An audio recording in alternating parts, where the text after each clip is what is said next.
A paz do Senhor a todos os irmãos. Irmãos, é um prazer estar aqui pela primeira vez. Quero agradecer aqui o convite do William, recepção da igreja. Que Deus abençoe a igreja aqui, a Assembleia de Deus Unida. O William tinha comentado comigo que há uma série sendo trabalhada aqui a respeito de avivamento. E é nesse tema que eu quero continuar na noite de hoje. Eu vou falar a respeito de avivamento.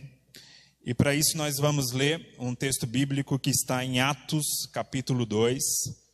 Abra sua Bíblia comigo. Abra e mantenha ela aberta, porque nós vamos meditar, nós vamos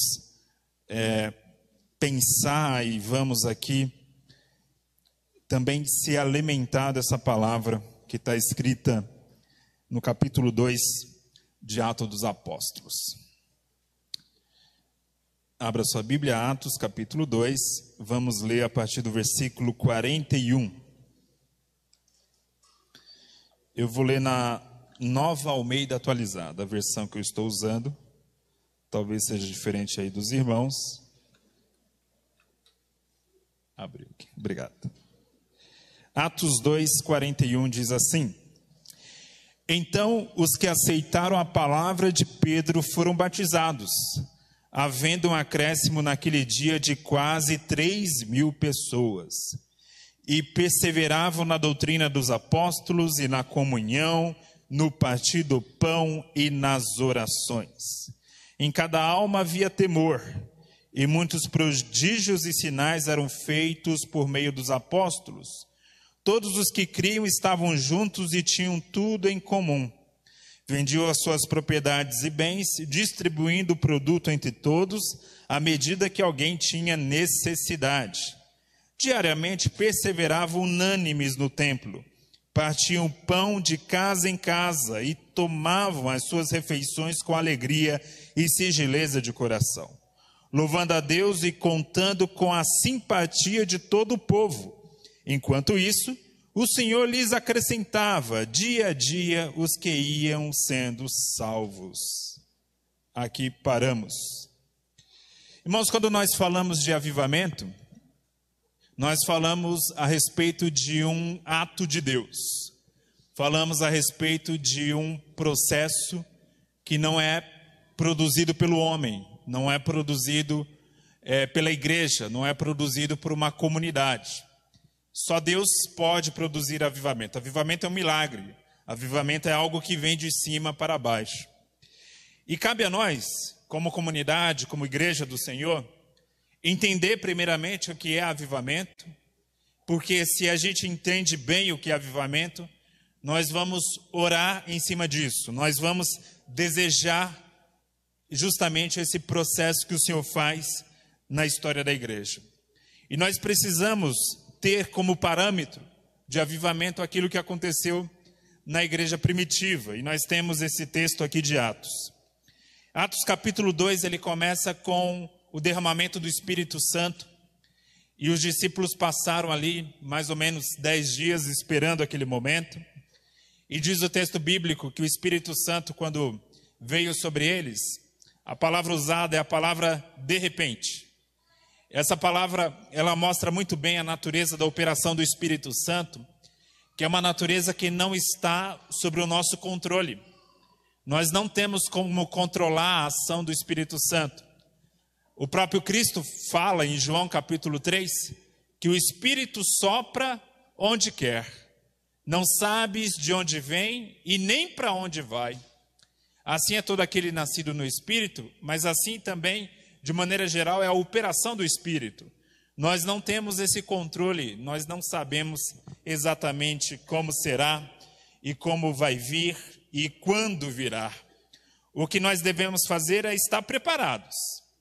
A nossa missão como igreja do Senhor é buscar em oração esse avivamento, é desejar esse avivamento e é estar preparado para esse avivamento.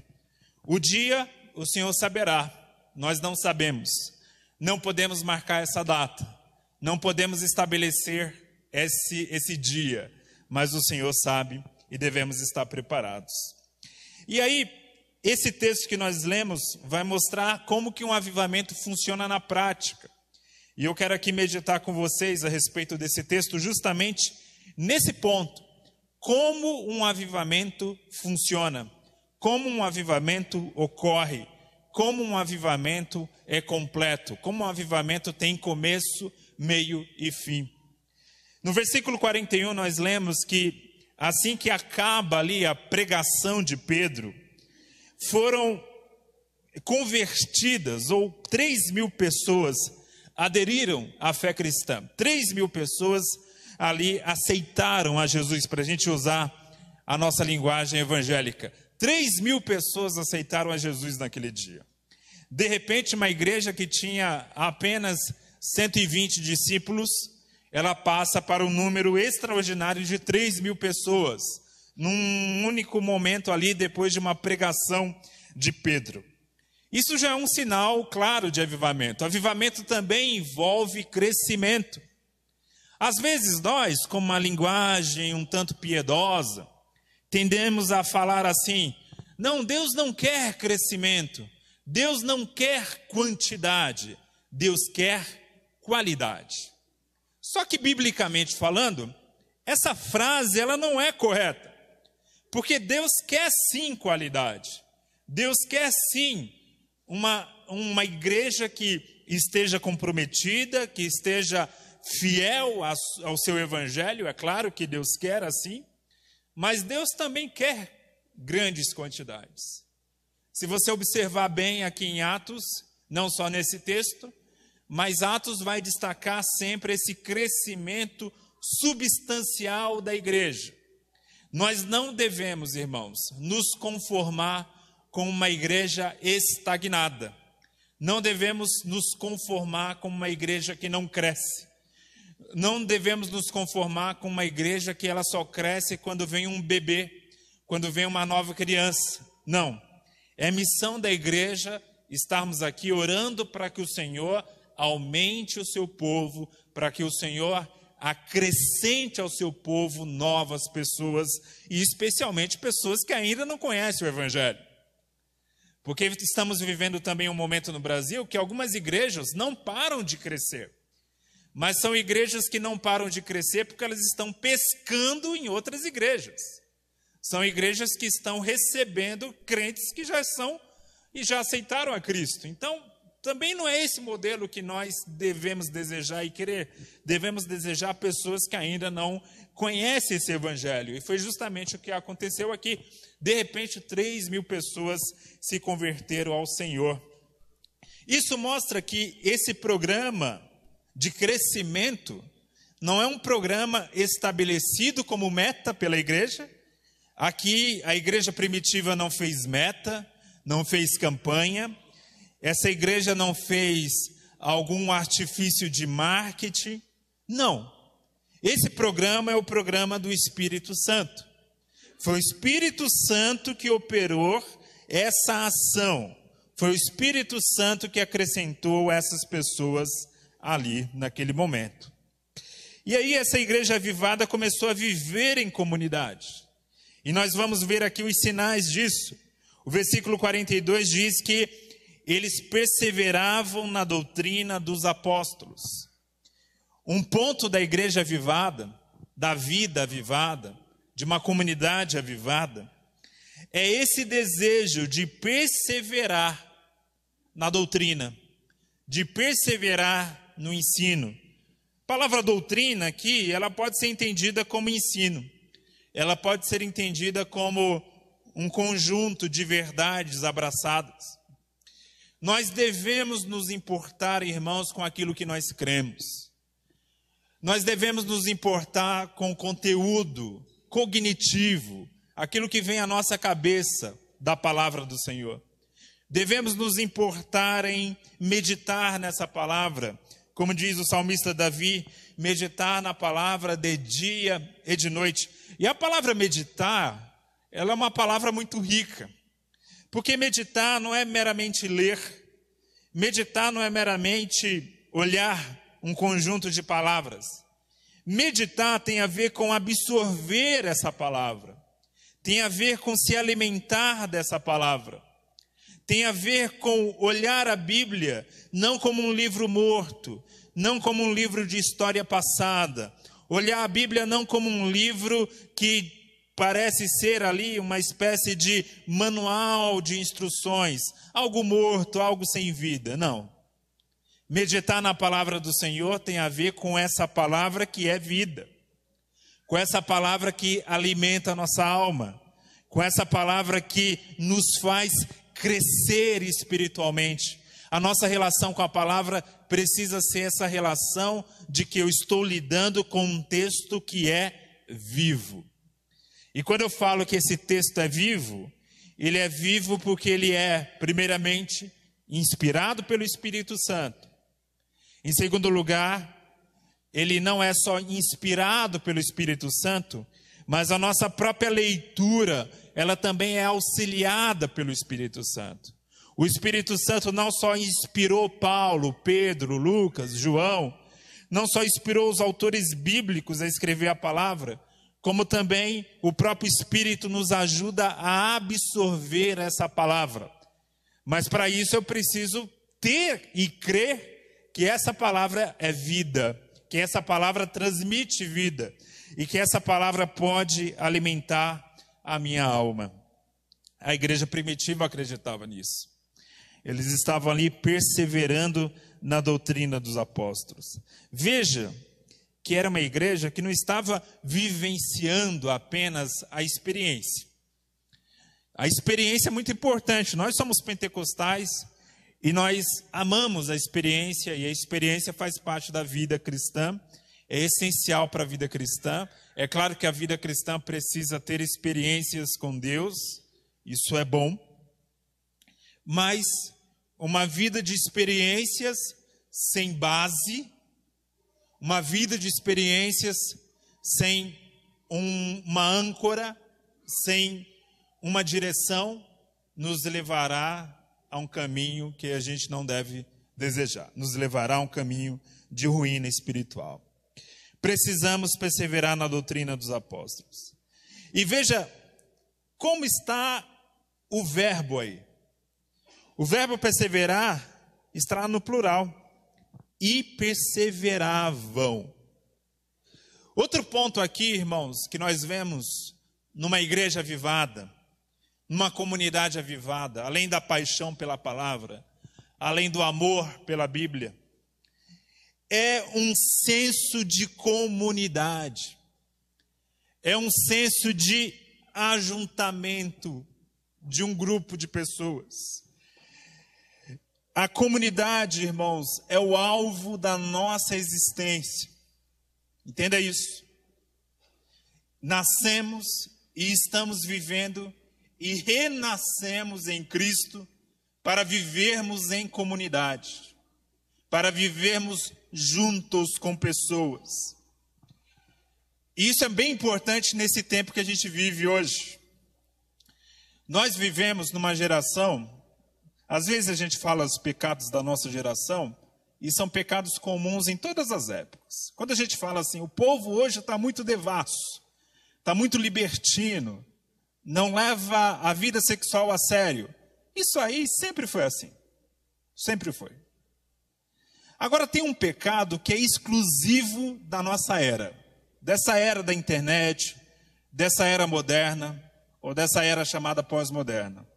É um pecado típico dos últimos 40 ou 30 anos, que é o pecado do individualismo, de um individualismo extremo, ou seja, a ideia que o mundo gira em torno de mim, a ideia que o mundo nasceu para se curvar a mim, não o contrário, não é que eu tenho que me adaptar à comunidade que eu vivo, não, é a comunidade que precisa se adaptar aos meus gostos, aos meus valores, àquilo que eu acredito.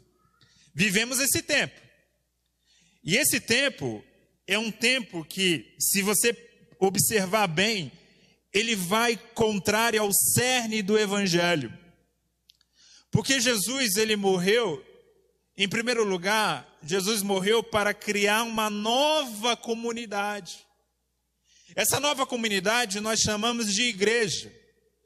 Na nossa linguagem evangélica, que é muito individualista, e nós sofremos e padecemos desse pecado também na nossa expressão de fé. Na nossa linguagem evangélica, a gente costuma falar muito que Jesus morreu por mim. Jesus morreu por mim. Jesus, ele sofreu por mim. É muito voltado ao meu eu. É verdade que Jesus morreu por você. É verdade que Jesus sofreu por você. Mas antes dele sofrer por você, antes dele morrer por você, antes dele garantir a vitória na cruz por você, ele fez isso para criar uma nova comunidade. Ele morreu pela igreja. Ele morreu por uma comunidade. E Cristo morre por uma comunidade porque ele não quer que nós vivamos individualmente de modo egoísta, sozinhos. Não. Pense comigo que tudo que envolve Deus envolve comunidade. O próprio Deus. Deus é um só. É um só em três. Deus é Pai, Deus é Filho, Deus é Espírito Santo. Deus é um só, mas ao mesmo tempo ele é três pessoas. Três pessoas, estamos falando de uma comunidade. Deus eternamente é uma comunidade. Deus é três pessoas. Então nós temos uma fé que é centralizada na ideia de comunidade. E com isso nós temos que pensar que a nossa vida, uma vez que é uma vida que busca um ideal de avivamento, logo é uma vida que deve amar estar em comunidade. Você deve amar estar aqui nesta igreja. Amar estar com seus irmãos. Estar aqui é infinitamente melhor do que assistir o culto pela internet. Estar aqui, sabe por quê? Quem está vendo agora pela internet, ele está ouvindo exatamente essa palavra e vai ser confrontado por essa palavra. Mas só está aqui na comunidade que vai proporcionar, no momento que você estiver saindo daqui, pegar a mão do seu irmão, abrir um sorriso, olhar para ele e dizer: Deus abençoe a sua semana. Isso você não vai ter em casa. E isso pode fazer a diferença na sua vida, e faz. Viver entre pessoas faz diferença. Também dá muita dor de cabeça. Viver em comunidade não é fácil. Viver em comunidade é tão difícil que a gente lê esse texto e a gente tem certa dificuldade com o texto. Tem textos na Bíblia que a gente luta com o texto. A gente lê o texto, mas a gente não quer acreditar exatamente naquilo que está escrito. É exatamente esse texto. Esse texto é um exemplo disso. Nós lemos ele e ficamos: não, mas isso aqui, veja bem, não é assim. Será que a igreja realmente vivia esse senso de comunidade tão forte? Será que eles eram tão próximos? Porque eu não vejo isso hoje. Mas o texto está aqui, primeiro apresentando uma realidade de uma igreja avivada, de uma igreja que vivenciou aquilo e que nós precisamos também vivenciar. Então você precisa dar valor à comunidade. É tão real como Deus gosta de gente junta ou juntos. É tão real isso, que uma das figuras do céu se chama Nova Jerusalém. Quando você vai ler o Apocalipse, o céu é chamado de uma Nova Jerusalém. Ou seja, o céu é comparado a uma cidade. E as cidades daquela época, eu costumo brincar que quando o pessoal pensa em céu, pensa numa espécie de um grande Alphaville, né? Cada um vivendo na sua casinha, sua casona, melhor dizendo, mas cada um vivendo na sua grande casa, com uma razoável separação da casa vizinha. Uma razoável separação que eu não vou ser nunca incomodado pelo meu vizinho. É essa imagem aqui. Quando alguém lê lá João capítulo 14, na casa do meu pai há muitas moradas, as pessoas, é incrível, mas as pessoas naturalmente acreditam que lá o céu é uma espécie de um grande condomínio fechado. E aí João, quando tem aquela visão a respeito do céu, ele vê o céu como uma cidade. E aí quando a gente vai estudar como era a geografia da Jerusalém antiga, aquela Jerusalém que João conheceu, ela lembra tipicamente uma periferia de São Paulo. É uma casa junta na outra, uma casa colada na outra, uma casa sobre a outra. É uma casa que para entrar numa casa você tem que passar por outra casa. É tudo meio junto, tudo meio misturado. E aí esse é senso de comunidade que nós devemos ter. Esse é o ideal que a Bíblia vai nos apresentar como um sinal de avivamento. Querer viver em comunidade. Outra coisa que nós vemos aqui é que além de perseverar na doutrina dos apóstolos, e tudo aqui é junto, eles estavam perseverando na comunhão, no partir do pão e nas orações. O partir do pão é um conceito interessantíssimo, porque naturalmente quando a gente lê esse texto, nós vamos pensar na ceia. A ceia tem esse partir do pão. E o versículo 46 vai repetir que eles partiam o pão de casa em casa. Só que naquela época, havia uma atividade feita antes da ceia, que era uma atividade chamada de festa ágape, ou festa do amor. Eles se reuniam para fazer uma refeição comunitária antes do culto. E é interessante isso que Lucas, quando vai apresentar o modelo da igreja primitiva, como um modelo de igreja ideal, um dos pontos de uma igreja ideal é o povo comendo junto. Olha que maravilha. Crente gosta de comer? Né? Comer juntos. Estar aí, depois do culto, comer uma pizza juntos. Hoje é sábado, né? Dia de pizza. Isso aqui é posto na Bíblia como um sinal de um avivamento. O fato de dividir uma refeição, de celebrar a vida com o outro, de estar com o meu irmão, compartilhando da mesma mesa, é colocado como um sinal da operação do Espírito Santo sobre a vida daquela igreja. Veja que muitas vezes a gente pensa em avivamento como algo que tem a ver meramente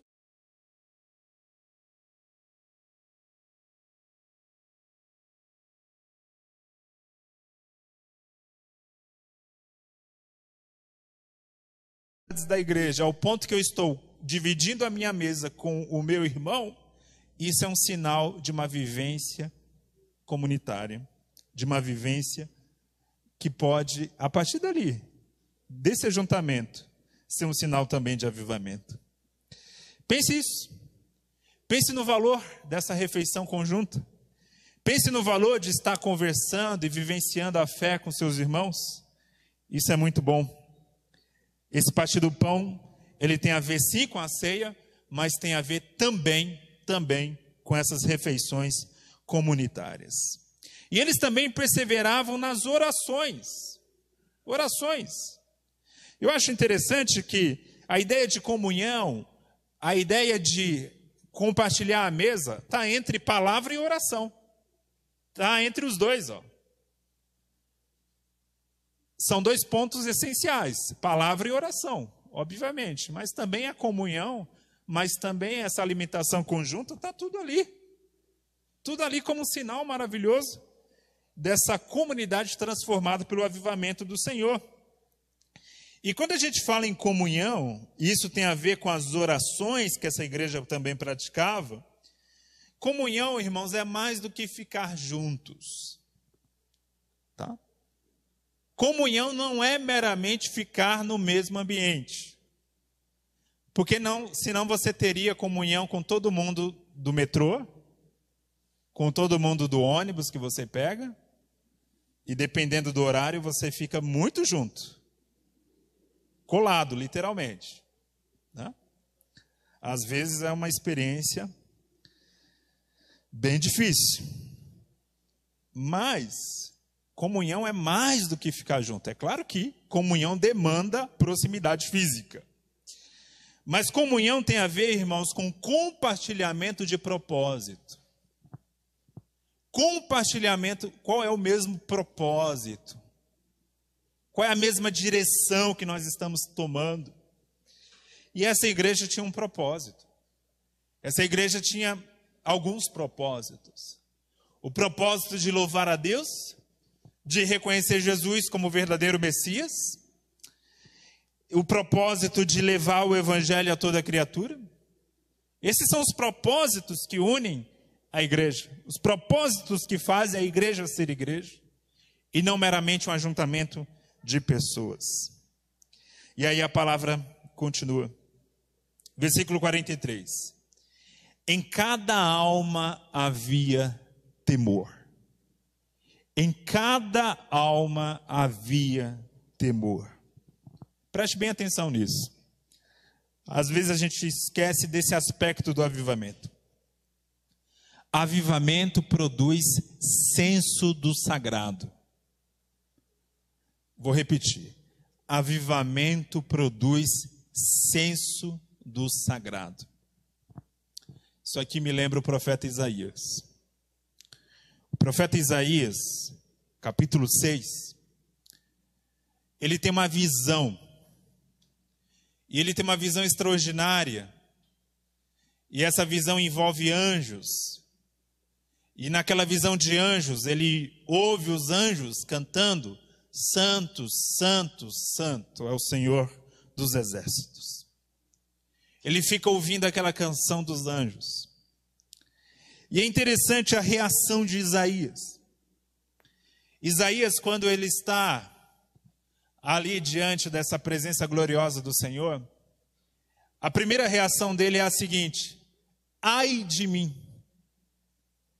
Ai de mim que estou perecendo. Uma coisa que o avivamento produz, que a presença gloriosa de Deus, porque avivamento é a presença gloriosa de Deus na vida da comunidade. Uma coisa que essa presença gloriosa do Senhor produz, irmãos, é um senso de sagrado. É um senso que eu estou diante da santidade de Deus. E a santidade de Deus causa temor. A santidade de Deus causa temor. E é interessante, porque isso que a Bíblia chama de santidade é um conceito que tem a ver, ao mesmo tempo, com medo e fascínio. Ao mesmo tempo, com medo e beleza. É como ver um raio. É como ver o nascimento de uma grande tempestade. Grandes tempestades impõem medo. Aquela grande nuvem negra, com raios cortando. Mas é uma das cenas mais belas também que a gente pode ver. A beleza naquele terror. A beleza naquela grandeza que causa medo. Contemplar Deus é a mesma coisa. Em uma escala infinitamente maior. Contemplar Deus é contemplar um Deus que nos causa ao mesmo tempo a sensação que o profeta Isaías teve. Ai de mim que eu estou perecendo. Eu estou diante da presença do Senhor, eu estou morrendo. Estou morrendo. Eu pareço que vou morrer. É isso que Isaías fala. E aí Isaías, quando ele tem essa sensação, ele fala o seguinte: ai de mim, porque eu sou um homem de lábios impuros. Sabe o que acontece quando há um avivamento? Acontece isso, o despertamento de temor nos leva a confessar os nossos pecados, nos leva a reconhecer o nosso pecado. Isaías, ele reconheceu o seu pecado. Eu sou um homem de lábios impuros. E como que a gente precisa de avivamento, irmãos? Porque na era que a gente está vivendo, a gente tem uma facilidade muito grande de reconhecer o pecado alheio, mas não o nosso pecado. É muito bom hoje é uma atividade de entretenimento ir na internet cancelar alguém. Fulano falou uma besteira. Esse é um bobalhão, é isso, é aquilo e tal, e link, e like, e compartilhamento. Eu vou destruir a vida desse cara. A gente gosta de ver alguém padecendo na exposição das suas vergonhas. A internet é isso. As redes sociais especialmente. Com exceção do TikTok. Ainda não chegou nesse nível, né? Do cancelamento das dancinhas. Mas um dia vai chegar. O ódio das redes sociais chegará também ao TikTok que vocês adolescentes gostam. Mas, irmãos, essa coisa de gostar de sangue e de ver pessoas sofrendo, a humanidade sempre gostou. Quando havia crucificações, ou quando havia o corte das cabeças dos bandidos na Idade Média, era uma atividade de domingo. As pessoas levavam seus filhos para ver. Era como ir no Vila Lobos. Vamos no parque ver os bandidos sendo mortos? Era assim. Mas uma coisa linda do avivamento é que esse espírito revanchista, esse espírito de querer ver o sangue do outro, ele não existe no avivamento. O que existe é um senso do seu próprio pecado. E aí, quando Isaías ele tem essa visão, ele reconhece primeiramente o seu pecado, e depois disso é que ele diz que eu sou um homem de lábios impuros e habito no meio de um povo de impuros lábios. Primeiramente ele reconhece o seu pecado, para só depois disso, reconhecer também que habitava numa comunidade pecaminosa. Então lembre disso, em cada alma havia temor. O senso do sagrado, ele envolve admiração, fascinação e auto-humilhação. Estar diante de Deus é ter esses sentimentos. A gente muitas vezes não para pensar. A música evangélica, por exemplo, quando pensa na presença de Deus, ela só pensa em alegria, né? Eu estou sentindo a presença do Senhor, eu estou pulando, eu estou dançando, eu estou fazendo isso, eu estou fazendo aquilo, eu estou me alegrando. Mas na maioria das vezes que a presença de Deus aparece na Bíblia, a sensação é de terror.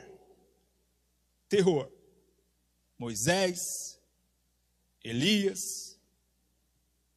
Isaías. Alguns momentos é maravilhoso, como no caso da transfiguração de Jesus. Mas lembre disso, nem sempre a presença de Deus vai levar você a pular e dançar. Às vezes vai levar a chorar. Mas é um choro bom, irmãos. E aí a Bíblia vai dizer que muitos prodígios e sinais eram feitos por meio dos apóstolos. Uma coisa que a gente vê na Bíblia é que milagre não salva ninguém. Milagre não salva ninguém. Vários homens religiosos em Israel viram milagres extraordinários de Jesus. Viram Lázaro ser ressuscitado. E o que eles fizeram? Depois disso, planejaram matar Jesus e matar Lázaro. Depois de ver esse milagre. Mas uma coisa que o milagre faz é que ele abre a porta do Evangelho. O milagre, além de tudo, também é uma antecipação escatológica. Que palavra é essa? Escatologia tem a ver com o fim. Quando eu falo que milagre é uma antecipação do fim, é que quando alguém, por exemplo, é curado de uma mão mirrada, ou é curado de um pé ou de uma perna deficiente, isso aponta para o futuro. Aponta para o futuro de um corpo ressuscitado. Um dia nós teremos um corpo ressuscitado que será glorioso, diz a palavra do Senhor. E esse corpo ressuscitado, ele vai ser matéria, ele vai ser corpo, e vai ser um corpo muito semelhante ao corpo que nós temos hoje. Porque o corpo que nós temos hoje é esse corpo que será ressuscitado, não vai ser um outro corpo. É claro que também haverá algumas diferenças. Prova disso que quando Jesus ele está ali com seu corpo já ressuscitado, Maria Madalena tem certa dificuldade de entender que está diante de Jesus e pensa que é um jardineiro. Os 2 discípulos de Emaús também têm dificuldade de entender que estão diante de Jesus. Mas é interessante a forma como eles reconhecem Jesus. Maria Madalena só reconheceu Jesus quando ela estava de costas para Jesus e Jesus falou: Maria. Naquele momento ela reconheceu que estava diante de Jesus. Então, o jeito de Jesus chamar Maria não havia mudado. A aparência estava diferente, mas o jeito de chamar Maria não havia mudado. Outra coisa, quando os discípulos de Emaús sentam com Jesus à mesa, e Jesus vai partir o pão, naquele momento eles percebem que estão diante de Jesus. Ou seja, o gesto de Jesus também não havia mudado. Então, o corpo glorificado, o seu gesto talvez não mudará, o seu jeito de falar talvez não mudará, mas será um corpo glorificado. E o milagre hoje, ele aponta para esse corpo. Uma mão restaurada, um braço restaurado, uma perna restaurada, aponta para esse corpo glorificado. E a palavra vai dizer: todos os que criam estavam juntos e tinham tudo em comum. É isso que eu falei, comunhão tem a ver com propósito em comum. Comunhão tem a ver com esse propósito único. E aí a palavra vai dizer: eles vendiam suas propriedades e bens, distribuindo o produto entre todos, à medida que alguém tinha necessidade. Uma coisa linda que nós vemos aqui na palavra é que avivamento vai produzir mudança social. Avivamento vai produzir mudança social. E aqui, irmãos, eu posso lembrar de um avivamento da história, que foi o avivamento da Rua Azusa. Vocês certamente já ouviram falar do avivamento da Rua Azusa. Deus levantou um homem chamado William Joseph Seymour. William Seymour, ele era um homem pobre, ele era um homem negro, ele era um homem que havia nascido de pais escravos, vivendo nos Estados Unidos, onde havia leis segregacionistas, que dividiam escola de branco, de negro, que dividiu até igrejas de brancos e negros. E aí, foi esse homem que Deus levantou para começar um avivamento na cidade de Los Angeles. Lá em Los Angeles começa uma igreja, não dá conta, as pessoas vão chegando e mais pessoas chegando, eles mudam para um outro salão na Rua Azusa. E na Rua Azusa, em abril de 1906, começa aquele avivamento. E uma coisa que acontece ali, irmãos, no coração de Los Angeles, num lugar onde havia lei segregacionista, lei que proibia o ajuntamento de brancos e negros. Sabe, a primeira coisa que aconteceu na Rua Azusa foi cultos cheios de brancos e negros juntos. Porque onde o Espírito Santo opera, há transformação social. Onde o Espírito Santo opera, divisões humanas não prevalecem. E foi justamente o que ocorreu ali. Aquelas pessoas estavam juntas. E isso foi um escândalo.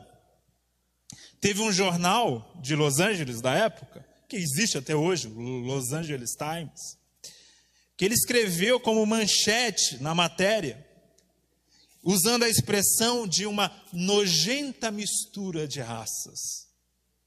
Tamanho era o senso racista daquela época. Só aquilo que parecia nojento aos homens foi o que o Espírito Santo operou. E é lindo você ver isso, porque quando há um avivamento verdadeiro, há essa mudança social, porque Deus quebra divisões. Deus quebra corações. Deus quebra mágoa. Deus quebra rancor. Deus quebra ressentimento.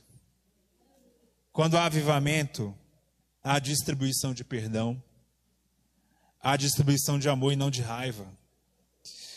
E é por isso que essa igreja não aguentava ver uma pessoa passando necessidade, que eles iam lá e vendiam as suas propriedades e fazendas e distribuíam à medida que alguém tinha necessidade.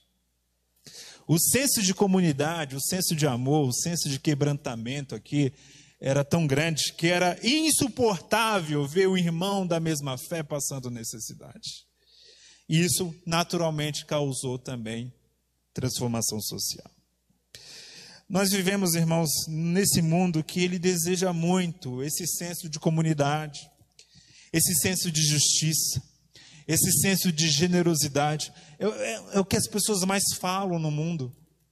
Todo religioso de qualquer religião fala da generosidade, da justiça e de tudo isso. Mas a única vez que a gente vê isso aplicado na história, a única vez que a gente vê isso acontecendo de fato é quando o Espírito Santo vai movendo os corações, irmãos.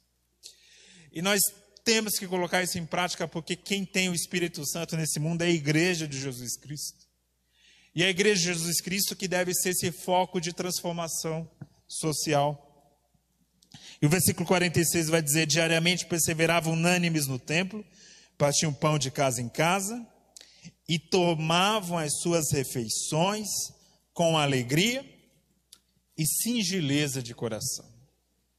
Olha que coisa bonita.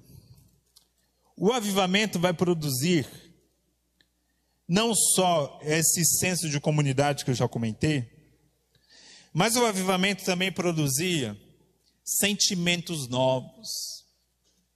O primeiro sentimento descrito aqui é o sentimento da alegria.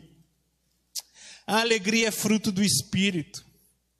E onde o Espírito Santo está atuando, olha que interessante. O Espírito Santo estava atuando e havia temor, havia senso de sagrado, havia certo terror. Mas ao mesmo tempo tem alegria. Ao mesmo tempo tem celebração. Onde o Espírito Santo atua, o Espírito Santo é espírito de alegria. E havia singeleza de coração. Singeleza aí é uma palavra para simplicidade, humildade. Alegria e humildade. Lembra também aquilo que o apóstolo Paulo diz, que o reino de Deus não é comida, não é bebida. O reino de Deus é justiça, o reino de Deus é paz, o reino de Deus é alegria no Espírito. E se eu estou vivendo uma vida avivada, ou se eu estou vivendo numa comunidade avivada, haverá isso, alegria e simplicidade de coração. E o que é coração na Bíblia? Coração é um conceito muito rico na Bíblia. Coração não tem a ver meramente com sentimentos. Coração envolve três coisas na Bíblia.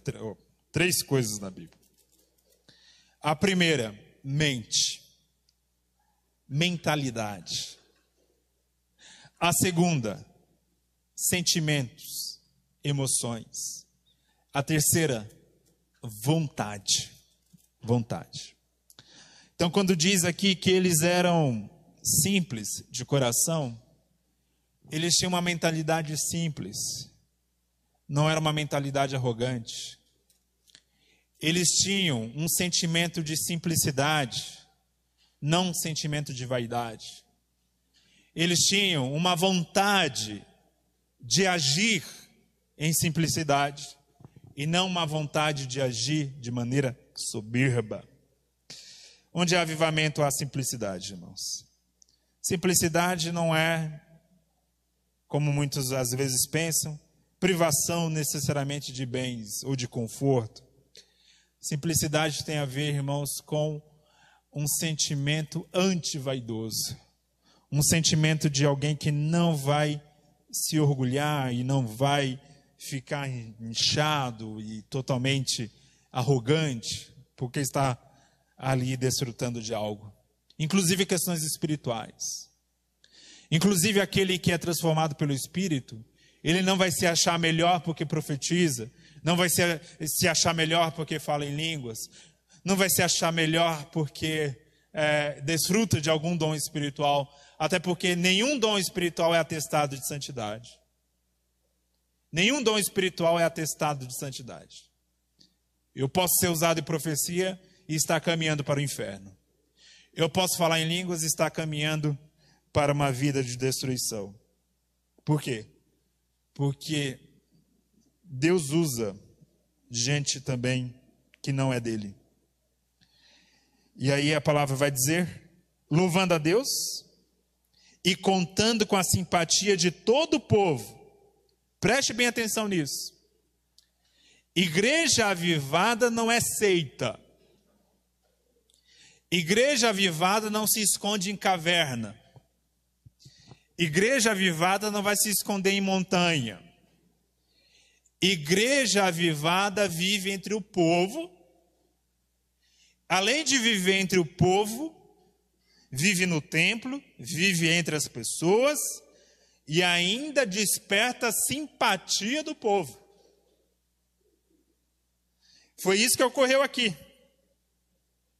Porque tem uma coisa que o nosso meio evangélico tá cheio, é de certo prazer de ser perseguido.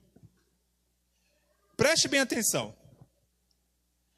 A Bíblia vai dizer que bem-aventurados são os perseguidos por causa da justiça, por causa do evangelho, e não porque você falou uma besteira no Facebook.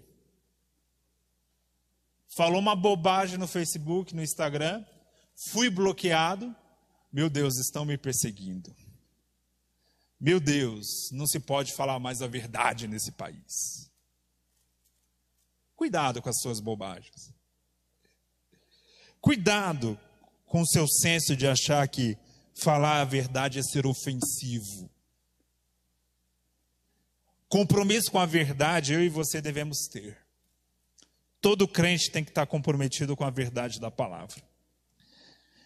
Mas o apóstolo Pedro, quando vai falar de apresentar a nossa fé, as razões da nossa fé, ele diz que tem que ser feito isso com mansidão e temperança.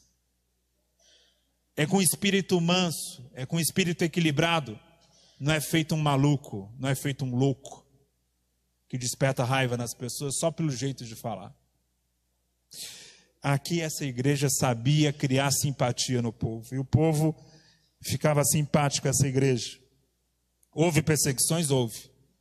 Mas não perseguições provocadas pela igreja. Foram perseguições que o reino das trevas se levanta contra a igreja e alguma perseguição virá. Mas mesmo Jesus, que foi perseguido e morto, havia pessoas que ficaram ao pé da cruz até o final. 3 mulheres ficaram ali ao pé da cruz até o final. Fato é, irmãos, que aquele que serve a Deus, ele não vai despertar só perseguição e antagonismo, não. Ele também vai despertar simpatia de pessoas. E o resultado final era o quê?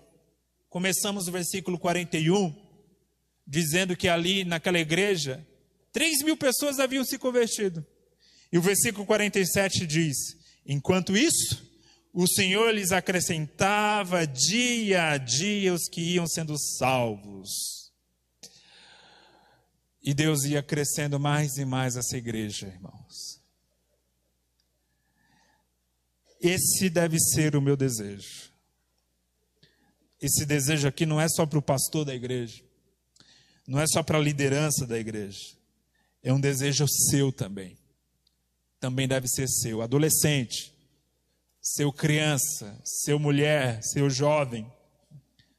Todos aqui, nós, como parte da comunidade do Senhor, devemos desejar, Senhor, desejar, orar, buscar. Senhor, aviva a tua igreja.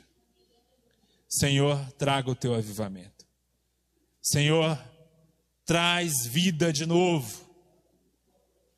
Isso deve ser uma oração constante nossa, irmãos. A Bíblia vai dizer que a gente não recebe porque não pede. A gente não recebe porque não pede. Ou às vezes pede mal. Mas no caso do avivamento, a maioria das vezes a gente não tem avivamento, é porque a gente não pede. Eu quero incentivar você nesta noite a pedir avivamento. A hora que ele virá, a gente não sabe. O Senhor tem o controle de todas as coisas. Mas ele vai vir se a gente pedir. Porque o Senhor, ele não dá pedra para quem pede pão. O Senhor vai dar para a gente. E eu quero incentivar você a se levantar nessa noite, a orar comigo. E você vai orar comigo pedindo avivamento. Pedindo avivamento, mas antes de pedir para a tua vida, para você como indivíduo, para o seu eu, você vai pedir: Senhor, aviva-me em comunidade. Aviva-me com a tua igreja. Aviva-me com o teu povo. Porque uma pessoa não faz avivamento, irmãos. Deus aviva, e o conceito de avivamento está ligado a comunidades, a grupos. Ore comigo então. Senhor, em nome de Jesus, estamos aqui nessa noite, depois de ouvir essa palavra, Pai. Estamos aqui para pedir a Ti, Senhor, aviva o Teu povo, aviva a Tua igreja, aviva a Tua igreja aqui, Senhor, nesse bairro, aviva a Tua igreja, Senhor, aqui, Assembleia de Deus Unida, aviva, Senhor, a Tua igreja na cidade de São Paulo, aviva a Tua igreja no Brasil, Senhor. Aviva a igreja brasileira, Pai, para que a igreja brasileira seja exemplo, para a igreja brasileira, Senhor, não seja foco de escândalo.